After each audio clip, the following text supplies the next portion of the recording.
What's going on, y'all? This is Czar, and this is part 3 of my recording with vocals series.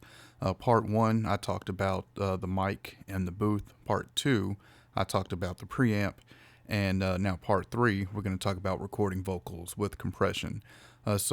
My main compressor for compressing vocals, when I do choose to do it when recording, is the JDK V12. Very easy to use, very smooth, and clean and natural sounding compressor. And to me, it's great on vocals. So as you can see right now, I'm getting about a -1 to -3 dB gain reduction as I'm talking. The compressor is bypassed right now. However, it still shows the gain reduction even when bypassed. So I'm coming out of the pre into the compressor, out of the compressor into my interface. The first thing I want to say about recording with vocals is it's not a necessity to get a good sounding vocal. For years, I recorded vocals with compression really out of habit and not because it needed it. One day, I realized when I was recording a vocal, I had a great sound through the pre. I was not clipping. And noticed that I really didn't need compression. And so at that point, I started recording with compression only when I needed it, which I find now is really only when I'm recording a singer, because singing vocals are really dynamic, where rap vocals aren't that dynamic. Sometimes even on rap vocals, I'll use what I'm getting now, which is no more than 3 dB on the gain reduction. And then, for singers, sometimes I may go to a -5 down to -7. The thing with compressing when you're recording is you don't want to overdo it and do too much compression because you can't undo that. When you're recording with EQ compression, that gets recorded into the vocal as it's recorded into your DAW, and there's no changing that. So you don't want to go too far. The main purpose to use a compressor when you're recording vocals is to, lightly compress and control the dynamics of the vocal.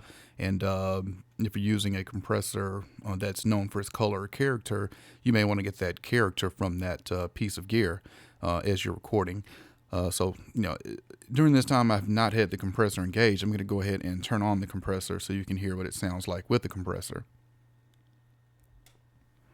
So now we have the compression engaged, and as you can hear, it immediately smooths out the vocal, which again is why I love this compressor, and it's my go-to when I'm recording vocals. So the key to recording vocals with compression, I always use a low ratio because I don't want that much compression. You can see right now I'm using a 3-to-1 compression, and 3-to-1 ratio. If I increase that ratio to let's say 5-to-1 or maybe 6, you'll notice now I'm getting a lot more gain reduction. That's more gain reduction than I would want normally when I'm recording vocals. So I like to keep it within 2 or 3, maybe sometimes 4 on the ratio. And we'll put it back to where it was at 3. Now, the other main thing that's going to determine how much compression you get is your threshold. If you want only a few dB of compression when you're recording, you want to use a high threshold, which is high as in close to 0. The more below 0 you go is a low threshold. The lower your threshold, the more compression you'll get. So I'll go from around 0 down to a -20 on the threshold. And you can see now I have a lot more compression. So I'm going to go back to where I was. Okay, so we're back to around 0. So the higher you set your threshold, the less gain reduction you're going to get. So I'm going to go up on the threshold even more. And you'll see I'm barely hitting -1 on the gain reduction now. So those are the key. The attack and release on the V12 is program dependent, meaning it's automatic for you. It's going to automatically determine the attack and release. I'm just going to go back to 0 on the threshold.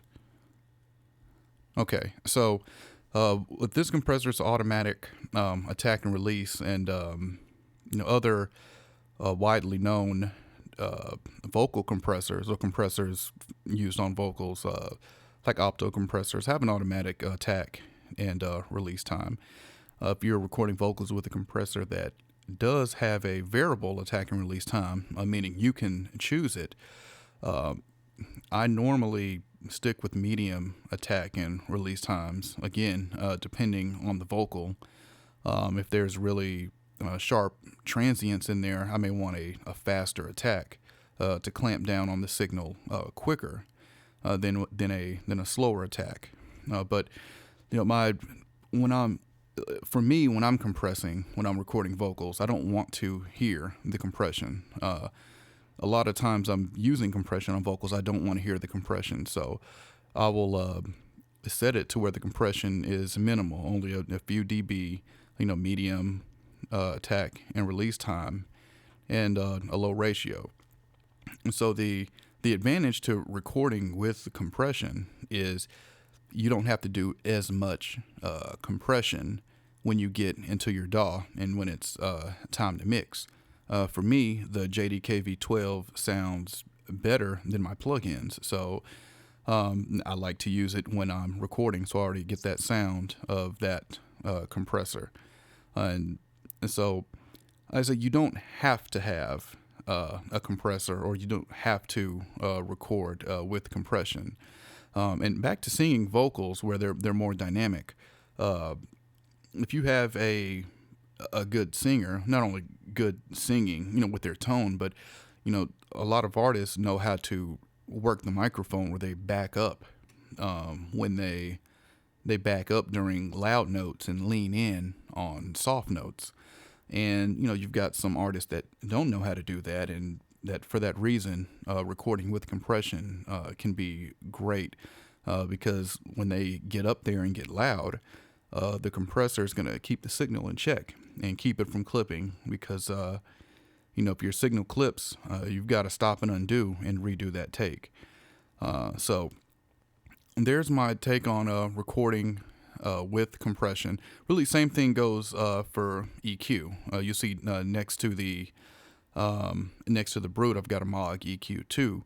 I generally don't record with EQ, but sometimes I will add just a little air on top if I need it. Mostly on singing vocals. Don't really, not really need to add high end to a rap vocal, but again, it depends on the voice and depends on the tone of the voice of that artist. But again, even with EQ, you don't want to overdo it, because once it's done and recorded, it can't be undone. So keep that in mind. Okay, so let's move on to part 4 now, and let's discuss recording levels in your DAW.